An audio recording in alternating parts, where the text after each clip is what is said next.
மாநிலம் தழுவிய கோரிக்கை மனு அளிக்கும் கண்டன ஆர்ப்பாட்டம். சங்ககிரி வட்டாட்சியர் அலுவலகம் முன்பு மாநிலம் தழுவிய கோரிக்கை மனு அளிக்கும் கண்டன ஆர்ப்பாட்டம் நடைபெற்றது. இந்த ஆர்ப்பாட்டத்திற்கு CITU BACL கள பணியாளர்கள் சங்க பொறுப்பாளர் தாமரை தலைமை வகித்தார். இதில் BACL நிறுவன முதலீட்டாளர்களுக்கு நிபந்தனையின்றி முதிர்வு தொகையை உடனே வழங்க வேண்டும் என ஒன்றிய அரசை வலியுறுத்தி கோஷம் எழுப்பினர்.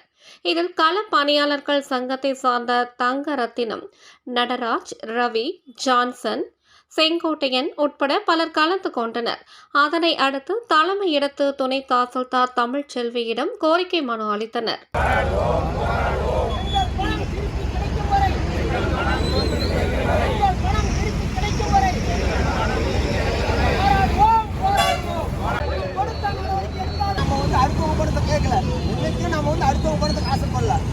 நம்ம கஷ்டப்பட்டோம், தேர்வு செஞ்சோம், உழைச்சோம்.